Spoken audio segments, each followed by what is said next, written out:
What is up, everybody? It's MadLibs, and that's right, your girl is finally back. I'm sorry I've been gone for so long. Quarantine decided to smack me in the back of the fucking head with a little depression. I've been on a bit of a spiral lately, but you know what? I'm crawling out of the hole, I'm working my way up, and I'm making another fucking video for you guys because some of y'all have really wanted this. One of you has been begging for this for a couple months, I think, at this point. So, this guy whose username I forgot while I'm recording, this is for you. Your episode is finally here. What episode is this, you might ask? Well, this is the episode about the intern, the most mysterious character in all of Awful OCs. Or maybe she's not. She's just kind of on the side. I don't know if that counts as mysterious, but I did a little digging into old scripts and stuff about her, and she has a lot more story than I initially thought. So I thought this episode was gonna be short, but this episode might be a fucking doozy. Let's get into it.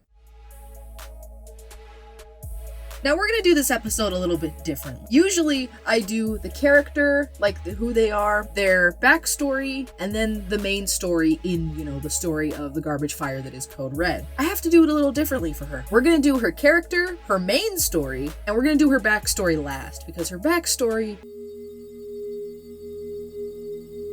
So let's go. So the intern, aka Paula. Her character is, basically like Butch, or Bruce, from one of my old episodes. In fact, the more I think about it, she's basically just a female Bruce. Paula is a very, very sweet girl who's always ready to help her fellow bad boys burn down a fucking city. She wasn't very good at figuring out when someone was flirting with her, which was shown every time Shadow would try to sleep with her like the whore that he is. And she was also a merciless sociopath who committed horrific bloody murder on the daily. She's what I like to call the hidden edge, the ones that are like, oh, I'm so sweet, but secretly, they're so dark and scary, guys. I'm deep, right? Tell me I'm deep.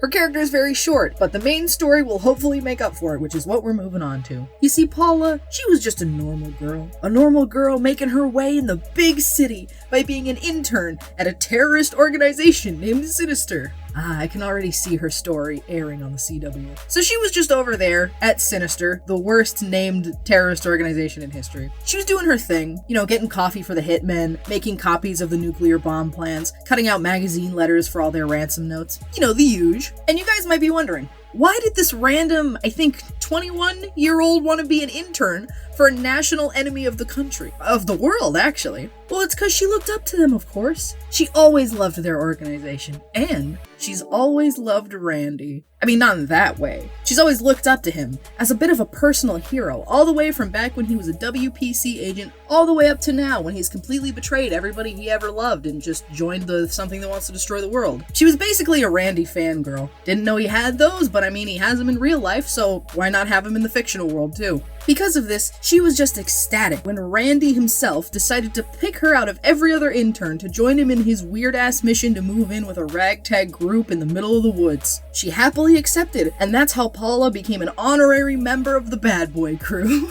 Honestly, I just love that. I love that Randy saw all these fucking people in the middle of the woods and was like, yeah, we're gonna need a little help here. I'll just get a random intern from my corporation. She's got nothing else to do. She's a fucking unpaid intern. She'll do whatever I tell her to do. Randy brought her to everybody and was like, hey, this is an intern from my company. She's gonna be our intern now, because clearly we need a little fucking organization around here. None of you make any sense, but I mean, apparently you're an enemy of WPC, so, I might as well help you out. And Paula was like, hi, everybody. My name's Paula. I'm just so excited to be here with all of you, and I'm gonna be the best intern you guys have ever had. Obviously, Shadow tried to hit on her by, helping her with her bags and taking her to a room and being like, well, hello there. What's a beautiful lady like you doing here? Just whoring himself out like he does every day. You guys saw the fucking relationship map I made. He slept with basically everybody except for Joseph in the bad boy crew. Angel didn't really give a shit about her, didn't really pay her two minds, and Joseph was just over the goddamn moon about having another human being in his vicinity that he can talk to. And Addison was just like, why do all these weird adults keep moving into this house? Now, after all the initial magic of the new girl moving in wore off, it was replaced with annoyance. Well, not really annoyance, just this really, unwarranted hate. from Angel and Shadow. I think Shadow was starting to get pissed off that Paula wasn't responding to his extremely obvious flirting. I remember I had this one like story where Shadow walks in and she's like sweeping up, I think, Randy's room, and he's like, what are you doing? And she's like, oh, I just want to make a good impression on everybody. So I'm gonna, clean up everybody's room and just be a good intern. Do you want me to clean your room? I can do that. And he was like, oh, you can do other things if you want to, make me happy. And she's like, oh, you mean like make cookies? Because I make really good cookies. And then she just like ducked under his arm because he was doing the like, whatever the fuck that's called, the anime thing. I know it has a name. That was basically just their relationship for a long time, was just him being really obvious and just her not getting it. Again, it was basically just Butch and Skyla all over again, but like gender roles reversed. So he was probably getting pissed off at that. And I don't know what the fuck Angel's deal was. I think she just didn't like her because Angel was an edgy tomboy and Paula was too happy. I think I was projecting there a little bit because I used to be one of those girls who was, just one of the guys, and, I hate those girly girls. They're so annoying. Anyway, eventually it led to Shadow and Angel coming up with this plot together to get rid of Paula. Their plan was they were going to take her out like on the town, and they were just gonna have her do like increasingly fucked up things until she quit. Because they knew that if they went to Randy and demanded that he fire her, Randy was gonna fucking punch them both in the face. And they knew that if they went to Joseph about it, Joseph was gonna start crying. And Addison doesn't have any power. She's fucking 10. I actually made a comic about it. I didn't finish it, obviously. It was very short. I can't find it, and I'm really sad. I'm gonna look for it later today. And if I do find it, I'll put it up on the screen right now. If it's not there, I didn't find it. But basically, Shadow was like going up to Angel's room, and he was like, all right, are you ready? And she comes out with a machete, and he's just like, what are you doing? What is that? And she's all, oh, I got my machete. We're going to an orphanage. And that was Angel's plan. Shadow stopped her. He was like, no, we can't just start off with an orphanage. We have to build our way up. What are you, some kind of barbarian? I think what they did end up doing was the first thing they had Paula do was like hit a dog with a car. And I think they had her like mug an old lady and probably kill the old lady. And then the last thing was really fucked up. They went to like a governor's house or some kind of political guy's house, and they were like, yeah, these two, him and his wife, they're out on the town, but their two little girls are home alone, and we need to send a message. I don't know when the bad boy crew got political, but I guess they decided they had to send a political message. Shadow like gave her his scalpel. He's like, here, I want you to use this because I don't like you, but I want you to use my most treasured possession. Go ahead. And so Angel and Shadow were like sitting in the kitchen, and they're like, how long do you think until she comes out crying because she can't fucking handle it? And then they start drinking, and then they start, doing not advertiser friendly things. And then they realize they're like, Paula's been up there a really long time. And then Paula comes down the stairs and she's like, hey guys, I finished doing what you wanted me to do. And she's fucking covered in blood. I don't know what she did, because I remember one of their commands also was like, we want you to do something special, like with the aftermath, because we want to send a message. We want to really scare these people. And whatever she did was so fucked up that Angel and Shadow just didn't want to talk about it. They were like dead silent, like as Paula was driving them home, like covered in blood, like, you guys want to get McDonald's before we go home? And then from that point forward, they're just like, all right, I guess she's just part of the crew now. She's cool, I guess. I don't really want to mess with her anymore. Let's just leave her alone. So yeah, it turns out Paula's kind of a sociopath or a psychopath. I kind of forgot the difference. Despite all that, however, there is one thing that separates her from the male counterpart, or who she's based off, I guess, aka Butch/Bruce, and that's that Paula wasn't a bloodthirsty killer who craved, like, murder. She just took orders way too well. Actually, when I was going through some old scripts and character stuff, I found this about her. This is the only, like, actual reading of anything you guys are getting in the scripts or fucking character things for a very long time, by the way, because these are painful for me to read.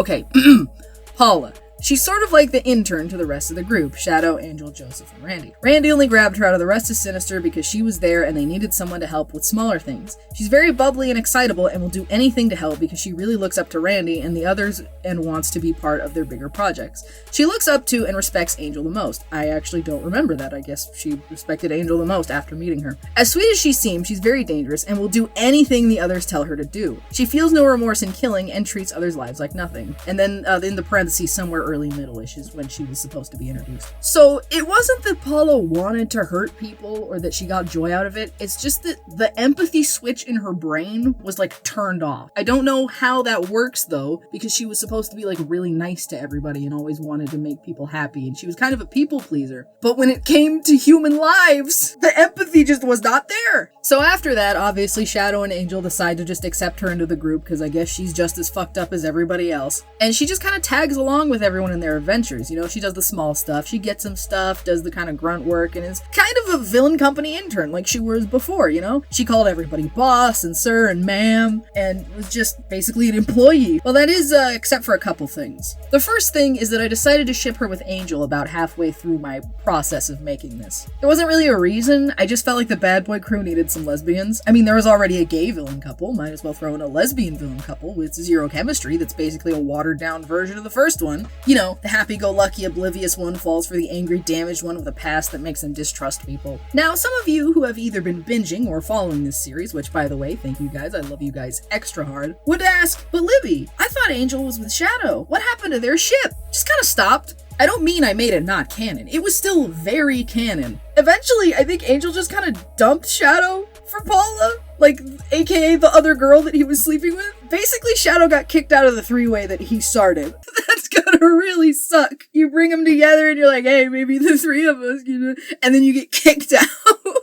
Oh, poor Shadow. Oh, speaking of him, Paula's next story involves him. You know, who would have thunk it? The one guy who's been in literally all these fucking episodes and involved in everybody's stories is involved in yet another character and yet another story. That's right, our boy is back, but this story isn't just about him seducing Paula and eventually murdering her. It's shockingly different. So the story goes, Shadow wakes up in the middle of the night, because, I don't know, he's a night owl, he is the night, he is the darkness, just look at his eyes, he's this edgy boy, hangs out at night. He goes downstairs, and he sees that Paula is, like, in the kitchen doing something real secret, which is weird, because nobody has been awake to tell her to do anything, so, you know, she has a brain of her own for once, that's a fucking shock. So he goes down, and he's like, hey, Paula, what are you doing? And she freaks out, and she tries to hide something from him. Eventually, he, like, figures out what it is by bugging her, and being like, what you got behind your back there? Turns out she was down there cleaning a fake tooth. That's right, Paula has a missing tooth. I don't remember what tooth it was. I think it was like one of her two front teeth. It was like a very obvious one, like if she talked you would obviously see it. And Shadow's like, oh my god, you're missing a tooth? What the fuck? And he just like starts laying into her about it, like, what the fuck happened to you? What's wrong? You look like a hillbilly. And then he like holding it above his head like, uh-oh, got your tooth. And eventually she gets it back, obviously, and then something interesting happens. Paula shows negative emotion. She gets like really upset that he was doing that, like actually mad, like on the verge of tears. So she goes and hides in her room, and Shadow's like, oh shit, whatever I did must have like really hit a nerve. I guess I better go find out what it is so I can use it against her later when I fucking emotionally manipulate her like I'm gonna do to everybody else. So he heads up and he pretends to be sorry, and he's like, oh my god, why are you so upset? I had no idea. Well, what is it?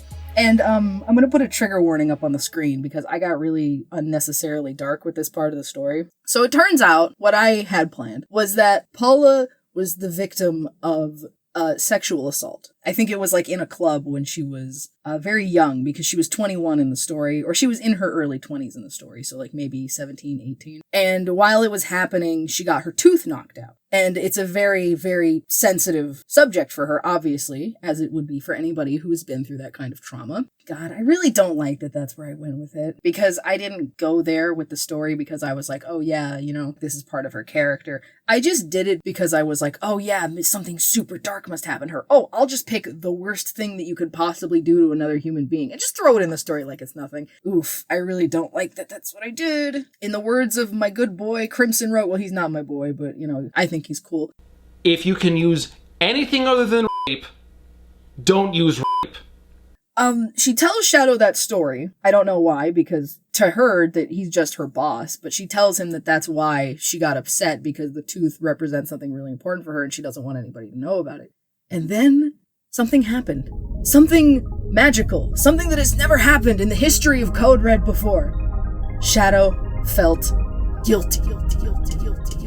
he felt bad for making fun of her. Now, the reason for that is because when I was making the character of Shadow, he was supposed to be the most evil fucking thing on the planet who would do anything evil, like the worst thing you could think of, he's done it before. However, I made a decision in his character that his one limit, the one thing he will never, ever, ever do to anybody, and the one thing that he himself is disgusted by, is any kind of sexual assault. You know, Shadow might be a child-murdering, mentally abusive, global threat who goes around and kills indiscriminately and mentally torments anybody he's around, but at least he's not a sexual predator. You did it. Good job. I can't believe it. I'm proud of you. I think the only reason I did it was because I personally have a huge issue with stuff like that. Like, it's a very sensitive topic that I don't like to touch on, except for in Paula's story for some fucking reason. I don't know why. Honestly, it was just a case of like, no, my precious, beautiful son, Shadow, would never do such a horrible thing.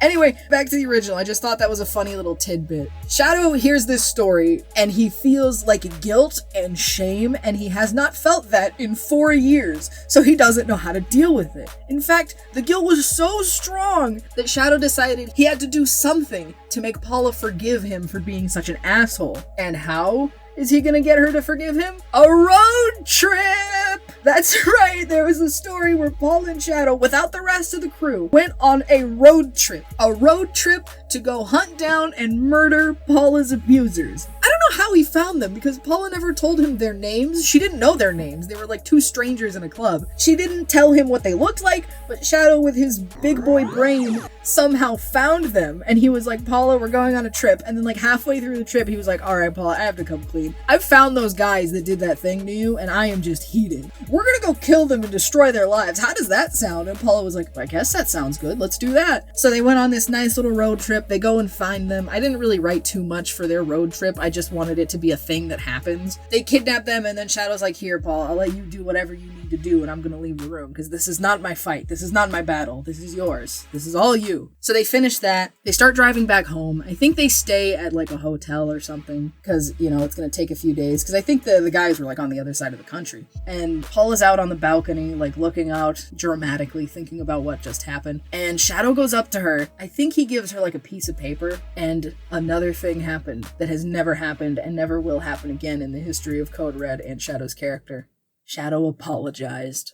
The piece of paper said something like, I'm sorry, I hope that you can forgive me. Something like that, like something genuine. I think he wrote it because Shadow saying the words, I'm sorry, in a genuine way, I think it would have made him fucking implode. Like, I don't think his body would have been able to handle it. And of course, Paula forgives him because he did all that to make it up for her. And after that, Shadow and Paula were kind of boys, dude. Like, they were friends. Like, actual best friends. Like, Shadow didn't sleep with her anymore. They were just friends from that point forward. He didn't even care that Angel, you know, dumped him for her. He was just happy to have a friend. Like, for the first time in 4 years, he has a real friend who he's not, like, using for sex or using for anything else. Like, they were just friends. Like, they probably got friendship bracelets. Oh, I wish I wrote in that they got friendship bracelets. That would have been funny. Just to see both of them. Like, Shadow's friendship bracelet's really shitty because he doesn't know how to tie it off. Like, and Paula's is all perfect. But Paula's wearing the one he gave her anyway because they're boys, dude. So they were boys,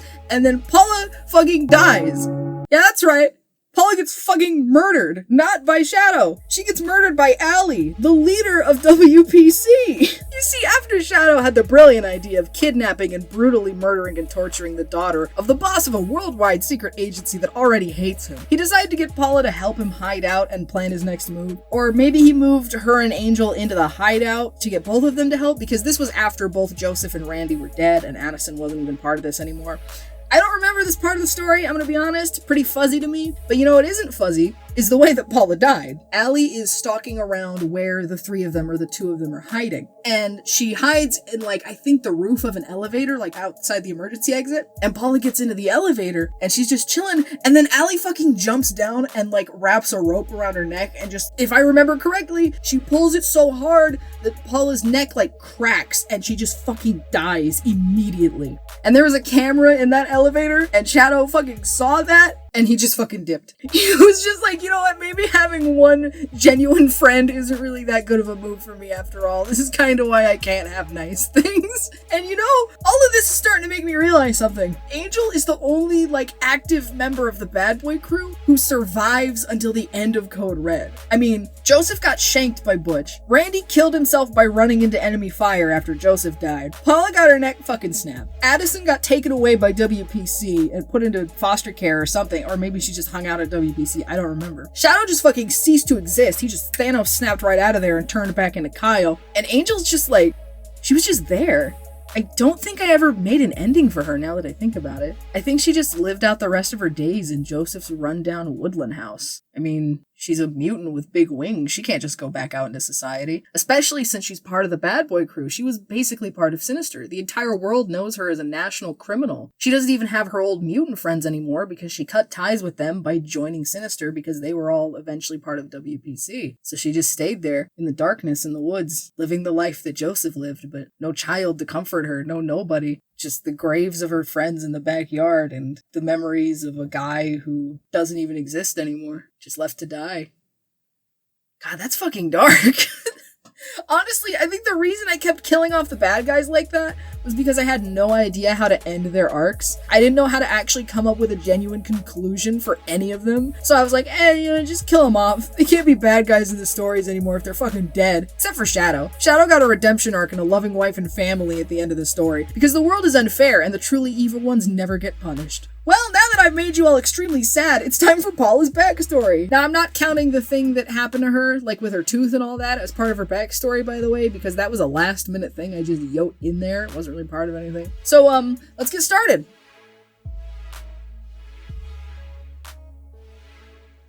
Anyways, I hope you guys like this episode of Awful OCs. This was actually way more fun to make than I thought it would be. I kind of thought that it was just going to be a super boring episode because I don't remember Paula having too much to her character. And then I remembered, like, the 2 stories that she had with everybody else and her dynamic with everyone. I thought that was kind of funny. Anyways, let's move right on to Paula's redesign because I went fucking gung-ho with this one and completely flipped it on its head. Let's get into that before we get into the outro. Alrighty, let's get started on this new design. Now, I don't know if you guys can tell, but this doesn't look very much like the original design. Not at all, actually. I think the only thing I kept was the ponytail and, like, kind of the color of her hair and general shape of her. I don't even know about that. She didn't really have much of a personality to work with, and I didn't want to just redraw her because she's a nice looking character, but she's not very interesting. So I decided I would just go wild. So I picked the one thing in her personality, which is the happy-go-lucky girl who's secretly a murderer, and I decided to turn that up to 11. And I gave her kind of a Lolita style, not to be confused with Lolly. Those are 2 very different things, because I was really feeling the Lolita styles and the dresses and whatnot, because those are hella cute, and I've always wanted to make a complex outfit like that. So I did that here, and I decided to give her an axe, make her all spooky, but I decided to keep a cute picture too because come on, she's a cutie pie. Honestly, I don't know if this even counts as the same character anymore. There's like no similarities whatsoever. And because she's not really in the Code Red story anymore, because Code Red's been #canceled, #Code Red is over party, there was no reason to keep her regular outfit or steer it towards anything in particular, so I just went with this. Anyways, if you guys like this drawing or you just want to see and comment on the 2 other drawings that I showed because I had a lot of fun with this episode, then you can go to the link in the description. It'll take you to my Instagram, which is the most active. If you don't have that, you can go to my Twitter, but fair warning, I share less art and more ramblings and whinings and previews to next videos. And if you want to see more previews or you just want to hang out with the whole community, you can go to my Discord. All of these are linked in the description.